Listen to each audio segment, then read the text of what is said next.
traditional story of Orpheus comes from Ovid's Metamorphoses. And basically what happened was that Orpheus, who was the most famous musician who ever lived, gets married to Eurydice. But Eurydice, the next morning, is bitten by a snake and dies. So Orpheus goes to the underworld to try to get her back. And of course, living people can't cross the river Styx and go into the land of the dead, but he's able to charm the boatman through his singing and moves into the land of the dead, and from there talks to the gods and convinces them to let him bring her back. But he's been warned not to turn around and look at her until he gets back to the land of the living. He begins to have doubts, and he can't help himself, and he turns and looks back and loses her forever. We're calling this an iPod opera, and we tend to take the word opera in its most literal sense, which is a large-scale work with lots of visuals, lots of musicians, lots of movement, lots of dancers. Now, we're not telling the story in any kind of a literal way. What we are doing is to create memories and echoes of the story that will resonate with people with their own memories that they bring to the experience. And we feel the need that in addition to having musicians, we really do need to have actors and dancers and create more of a spectacle to surround the sound. When I learned that they were in fact projecting a project around Orpheus, my antennae went up immediately, and I said, well, we must get this to Australia. I think it's an amazing opportunity. The scale of it is completely incomprehensible at the moment, and I think it will remain that until we're actually in performance. But just the chance it gives all of us students and staff to get involved in a really big project and bring lots of different people together. Well, we've never done that before at the Conservatorium, so it's really exciting. Pretty excited about iOrpheus because it's an event that engages the public space of South Bank. For a long time we've been, I guess, conscious of the fact that we have a number of cultural institutions within South Bank, and part of our objective, or particularly as part of our cultural development policy, if you like, is to take the creative energy that's within those institutions out into the parkland. I'm really quite excited about tomorrow. Always the week before for a big event, particularly an event where you don't know what's going to be happening. There's a little bit of anxiety or nervousness about things, but things seem to be coming together quite wonderfully.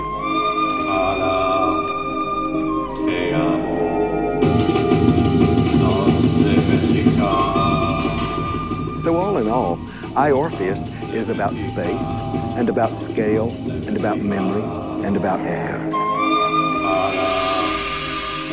They say there'll be a wedding today.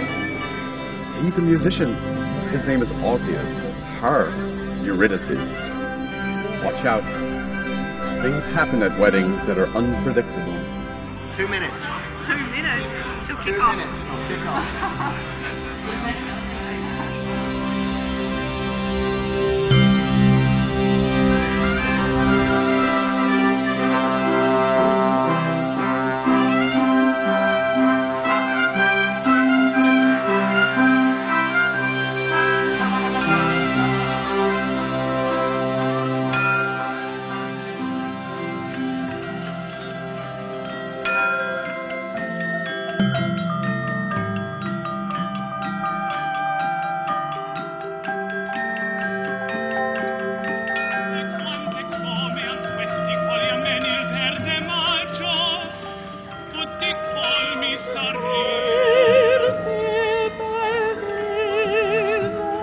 One of the things we're echoing is the idea that the South Bank Parklands was originally the Expo 88 site. Another sound installation that we have is by Warren Burt from Wollongong, and Warren was actually at the original Expo 88 site, and he's using some of the sounds that he created for Expo 88 in the sound installation that he's doing at the Nepalese Pagoda for us.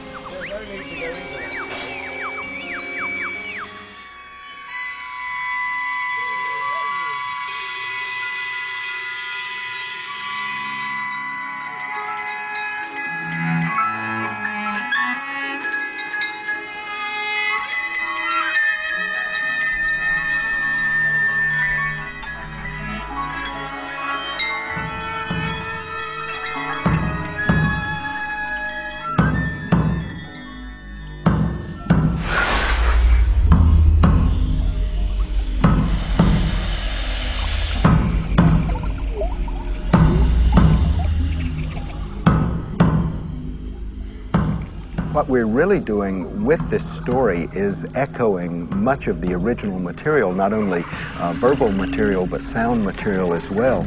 Daniel Blinkhorn's sound installation is titled, "And They Threw His Singing Head into the Sea," which is the point in the story where Orpheus charms the boatman and crosses the river Styx.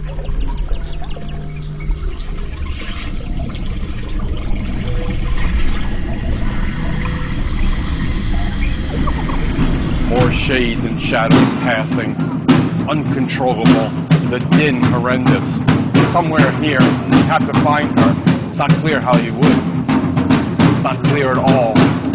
What's happening? The sense of space expanding and collapsing, sense of rushing madness, sense of shrieking and horror, sense of anything.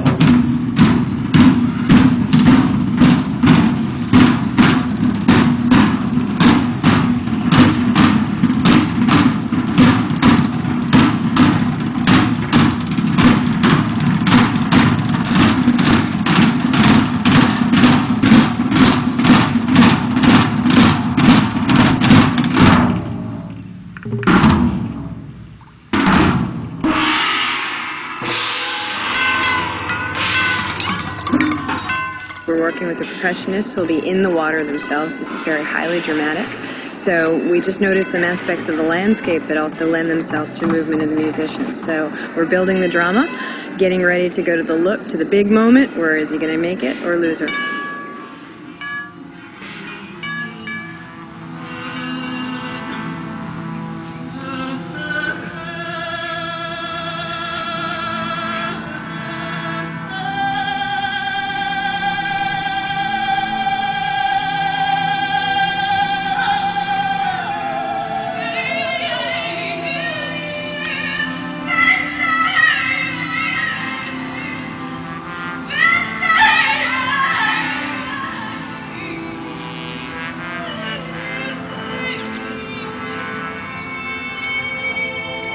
Those who were left were waiting. The law was he could have her back, and she would follow him into the light, but he couldn't turn around. Still, the love they had had burned like the flames down there.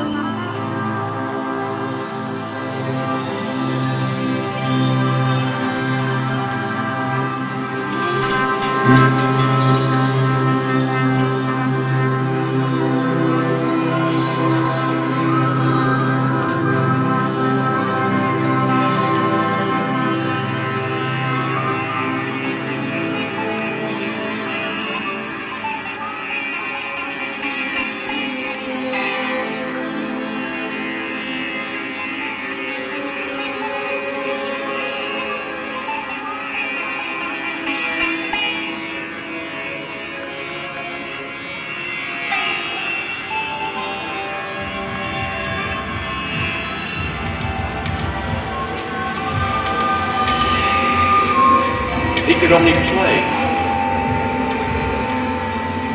He could only play. He could only play.